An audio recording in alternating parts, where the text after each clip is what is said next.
السلام علیکم ورحمۃ اللہ وبرکاتہ۔ بسم اللہ الرحمن الرحیم۔ رب اشرح لی صدری ویسر لی امری واحلل عقدۃ من لسانی یفقہوا قولی رب زدنی علما اللہم فقہنا فی الدین آمین۔ عدد کے اعتبار سے اسم کی تقسیم یہ آج ہم پڑھیں گے۔ جیسا کہ آپ جانتے ہیں حروف اور حرکات کے ملنے سے لفظ بنتا ہے۔ بابادی لفظ کو کلمہ کہا جاتا ہے۔ کلمہ کی 3 اقسام اسم، فعل اور حرف ہیں۔ اسم کو جملے میں استعمال کرنے کے لیے 5 باتوں کا علم ہونا ضروری ہے۔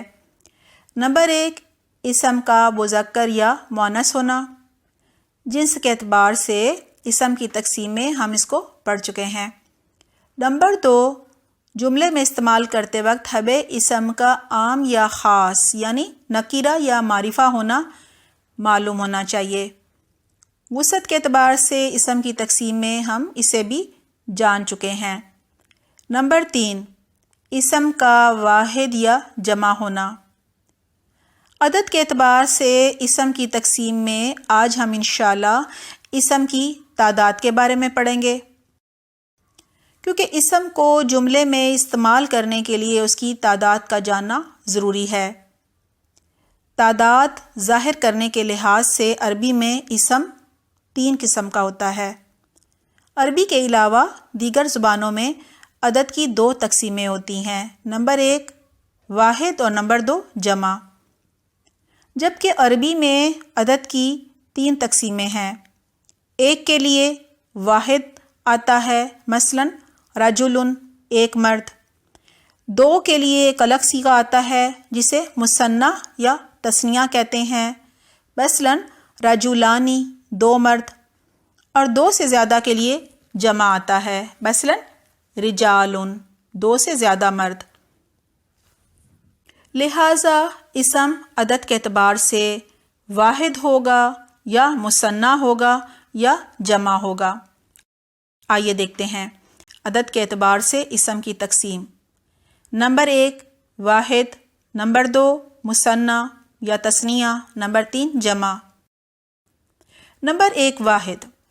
واحد وہ اسم ہوتا ہے جو ایک شخص یا ایک چیز کو ظاہر کرتا ہے، مثلا کتاب، ایک کتاب، قلم، ایک قلم، شجرۃ، ایک درخت، زہرۃ، ایک پھول، الدار، ایک گھر، الرجل، ایک شخص۔ واحد کی پہچان یہ ہے کہ اسم کے شروع میں الف لام یعنی ال آتا ہے، یا الف لام سے نہ شروع ہونے کی صورت میں اسم کے آخری حرف پر تنوین آتی ہے۔ ایسا نہیں ہوتا کہ اسم الف لام سے شروع ہو اور آخر میں تنوین بھی آ جائے، دونوں اکٹھے نہیں آتے، مثلا کتابن یا الکتاب۔ نمبر 2 مثنیٰ یعنی تثنیہ۔ مثنیٰ یا تثنیہ وہ اسم ہوتا ہے جو 2 اشخاص یا 2 چیزوں کو ظاہر کرتا ہے، مثلا رجلانی، رجلینی، 2 مرد۔ مثنیٰ یعنی تثنیہ کی پہچان یہ ہے کہ واحد اسم کے آخری حرف پر فتحہ یعنی زبر اور اس کے بعد الف نون کا اضافہ یا نون کا اضافہ کیا جاتا ہے، اور یہ مثنیٰ ہونے کی پہچان ہے۔ نوٹ کیجئے، الف نون کا اضافہ اس بات کی پہچان ہے کہ اسم حالت رفع یعنی فاعلی حالت میں ہے، جبکہ یا نون کا اضافہ حالت نصب اور جر کو ظاہر کرتا ہے۔ آئیے فارمولہ دیکھتے ہیں۔ حالت رفع، ڈیش پر زبر ہوگی، اس کے بعد الف اور نون کے نیچے زیر۔ حالت نصب یا جر میں ڈیش پر زبر ہوگی، اس کے بعد یا ساکن ہوگا اور نون کے نیچے زیر۔ اسے فارمولے میں ہم اس طرح یاد کریں گے، حالت رفع میں ہوگا تو ہم آنی پڑھیں گے، آنی، اور نصب اور جر میں عینی۔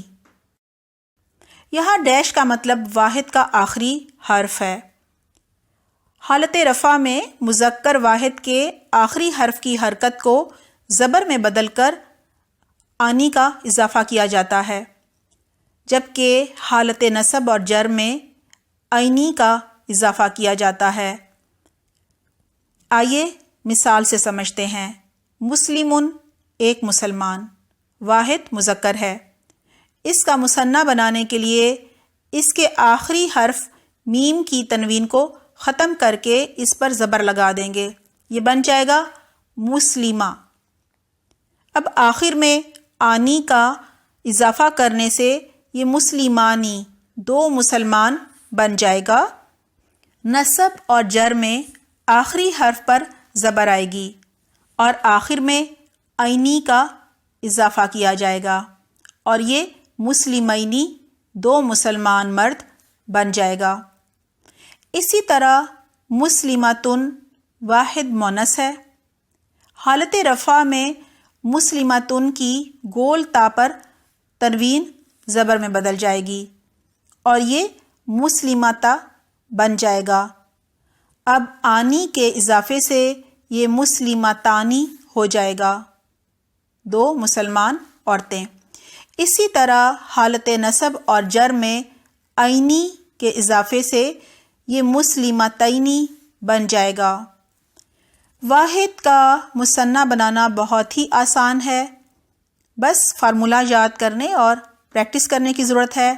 نوٹ کیجئے، واحد سے مثنیٰ بنانے کا فارمولہ مذکر اور مؤنث دونوں کے لیے ایک ہی ہے اور اس فارمولے کا کوئی استثناء نہیں ہے، یعنی عربی زبان کا کوئی بھی واحد اسم ایسا نہیں ہے جو اس فارمولے کے بجائے کسی اور طریقے سے مثنیٰ بن جاتا ہو۔ حالانکہ واحد سے جمع بناتے وقت ہم پڑھیں گے تقریباً 45% واحد اسما بغیر فارمولے کے استعمال کے جمع بن جاتے ہیں۔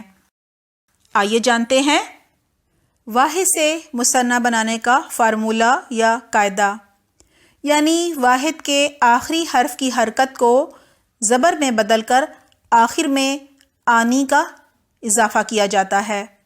مثالیں ہیں کتابن پلس آنی، یہ ہو جائے گا کتابانی، دو کتابیں۔ قلمن پلس آنی، قلمانی، دو قلم۔ شجرتن پلس آنی، یہ بن جائے گا شجراتانی، دو درخت۔ زہرتن پلس آنی، یہ بن جائے گا زہراتانی، دو پھول۔ ان مثالوں میں کتابن، قلمن، شجرتن اور زہرتن حالت رفع میں ہیں۔ رفع کی علامت اسم کے آخری حرف پر تنوین اور ضمہ یعنی پیش ہے۔ اسی طرح مثنیٰ اسم کے رفع کی علامت نون سے پہلے آنے والا الف ہے۔ آئیے اب چند مثالیں حالت نصب اور حالت جر کی دیکھتے ہیں۔ یہاں آخر میں یا نون یعنی عینی کا اضافہ کیا جائے گا۔ کتابن ایک کتاب پلس عینی، یہ بن جائے گا کتابینی، دو کتابیں، یہ حالت نصب ہے۔ اسی طرح سے کتابن، کیونکہ دو زیر لگ گئے ہیں نا، تو یہ حالت جر ہے، ایک کتاب پلس عینی، یہ بن جائے گا کتابینی، دو کتابیں، حالت جر۔ مسلمتن پلس عینی، یہ بن جائے گا مسلمتینی، دو مسلمان عورتیں، یہ حالت نصب ہے۔ اسی طرح سے مسلمتن پلس عینی، مسلمتینی، دو مسلمان عورتیں، یہ حالت جر ہے۔ نمبر 3 جمع۔ جمع وہ اسم ہوتا ہے جو دو سے زیادہ اشخاص یا دو سے زیادہ چیزوں کو ظاہر کرتا ہے۔ مثلاً رجالن کئی مرد، مسلمون کئی مسلمان مرد، مسلماتن کئی مسلمان عورتیں۔ آئیے جانتے ہیں واحد سے جمع بنانے کا فارمولہ یعنی قاعدہ۔ اردو میں بھی واحد سے جمع بنانے کا فارمولہ ہوتا ہے۔ مثلاً مسجد کی جمع مسجدیں ہیں، قلم کی جمع کلمے ہیں اور کتاب کی جمع کتابیں ہیں۔ ان مثالوں میں ہم نے جمع بنانے کے لیے واحد کے آخر میں چھوٹی یا اور نون غنہ کا اضافہ کیا ہے۔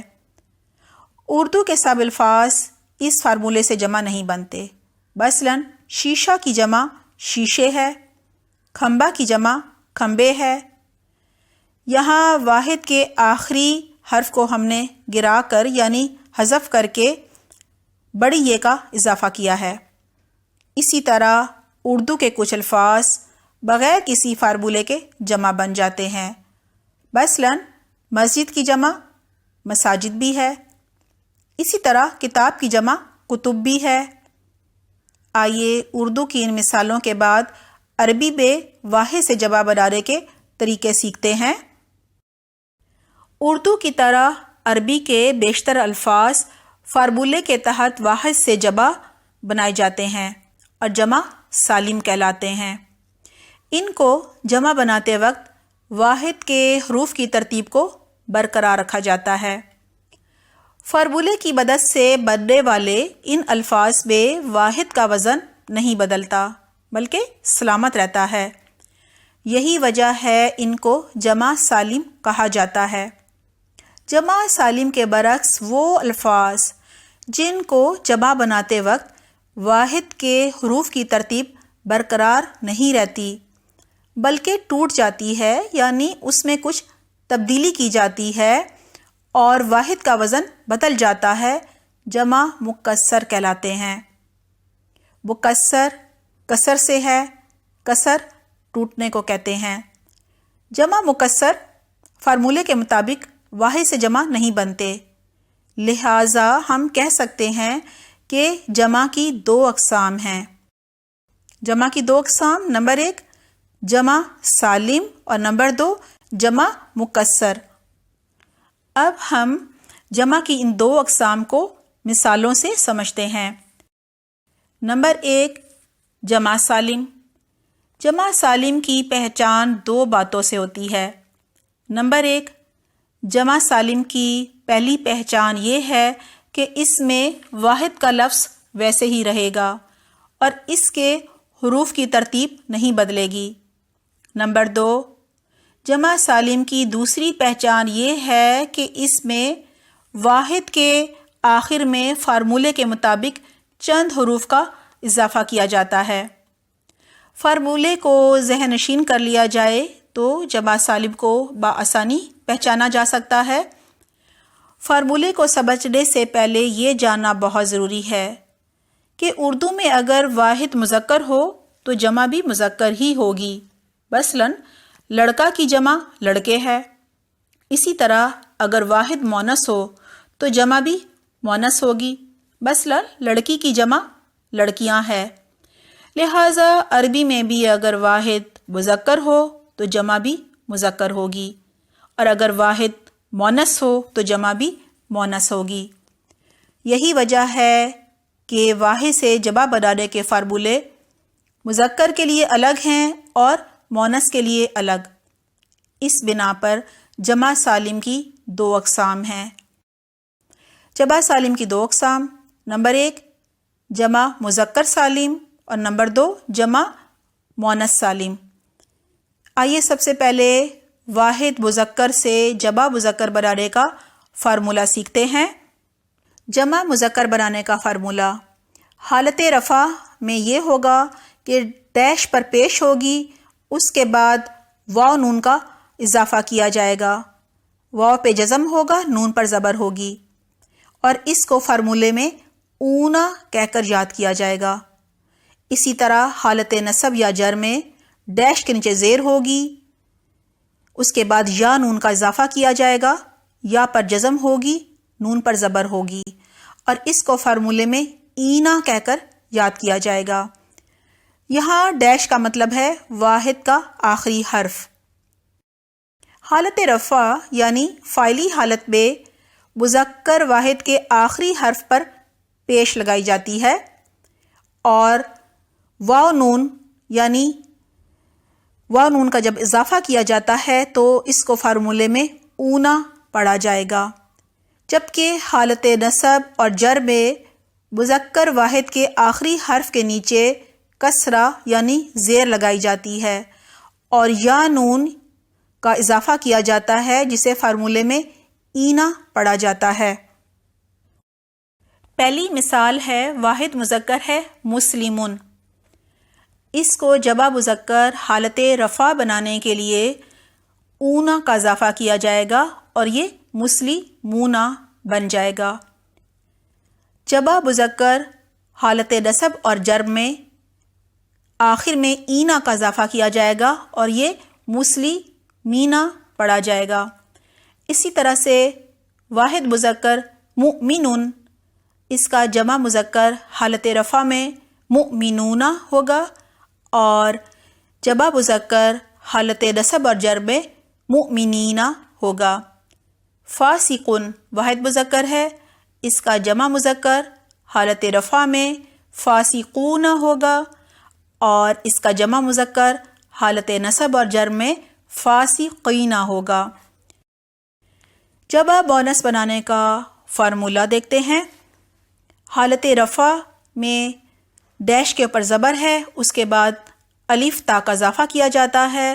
یہاں پہ الف کے اوپر زبر ہے اور تا کے اوپر دو پیش اور فارمولے میں اسے آتن پڑھا جائے گا۔ حالت نصب اور جر میں ڈیش پر زبر ہے، اس کے بعد الف اور تا ہے، یعنی آخر میں الف تا کا اضافہ کیا جائے گا۔ الف کے اوپر زبر ہے، تا کے نیچے دو زیر ہیں اور فارمولے میں اسے آتن پڑھا جائے گا۔ جمع مؤنث بنانے کے لیے حالت رفع اور نصب و جر دونوں میں سب سے پہلے واحد مؤنث کی گول تا گرا دی جاتی ہے، یعنی حذف کر دی جاتی ہے۔ آئیے اس کو مثال سے سمجھتے ہیں۔ واحد مذکر مسلمون کا واحد مؤنث ہے مسلماتن۔ جمع مؤنث بنانے کے لیے سب سے پہلے اس کی گول تا گرائی جائے گی اور یہ مسلمہ بن جائے گا۔ اب جمع مؤنث حالت رفع بنانے کے لیے آتن کا اضافہ کیا جائے گا اور یہ مسلماتن بن جائے گا۔ اسی طرح جمع مؤنث حالت نصب اور جر بنانے کے لیے آتن کا اضافہ کیا جائے گا اور یہ مسلماتن بن جائے گا۔ جمع مؤنث کی مزید مثالیں یہ ہیں۔ واحد مؤنث ہے مؤمنتن، اس کا جمع مؤنث رفع ہوگا، آتن کا اضافہ کیا جائے گا مؤمناتن۔ اسی طرح سے جمع مؤنث نصب اور جر ہوگا آتن کے اضافے سے مؤمناتن۔ ساحراتن واحد مؤنث ہے، اس کا جمع مؤنث رفع ہوگا ساحراتن اور جمع مؤنث حالت نصب اور جر ہوگا ساحراتن۔ جمع کی اقسام دو تھیں، نمبر 1 جمع سالم جو ہم نے پڑھ لیا ہے اور نمبر 2 جمع مکسر۔ اب اس کو بھی سمجھ لیتے ہیں۔ جمع مکسر، جمع مکسر کی پہچان دو باتوں سے ہوتی ہے۔ نمبر 1 جمع مکسر میں واحد کا وزن اور ترتیب برقرار نہیں رہتی، اس کے بنانے کا کوئی قاعدہ اور فارمولہ مقرر نہیں ہے۔ کبھی تو کچھ حروف بڑھا گھٹا دیے جاتے ہیں اور کبھی صرف حرکات و سکنات میں تبدیلی کی جاتی ہے۔ مثلاً نہرن سے انہارن بہت سی نہریں، رجلن سے رجالن بہت سے لوگ، وزیرن سے وزراءن بہت سے وزراء، کتابن سے کتبن بہت سی کتابیں، خشبن سے خشبن بہت سی لکڑیاں، عبدن سے عبادن بہت سے بندے، بیتن سے بیوتن بہت سے گھر، مسجدن سے مساجدن بہت سی مساجد، نبیون سے انبیاءن انبیاء، رسولن سے رسولن اور وجہن سے وجوہن بہت سے چہرے۔ معنی کے اعتبار سے جمع کی دو اقسام، جمع قلت اور جمع کثرت، اور جمع کے اوزان پر انشاءاللہ آئندہ آگے چل کر بات ہوگی۔ سبحانک اللہم و بحمدک، نشہد ان لا الہ الا انت، نستغفرک و نتوب الیک۔ والسلام علیکم ورحمۃ اللہ وبرکاتہ۔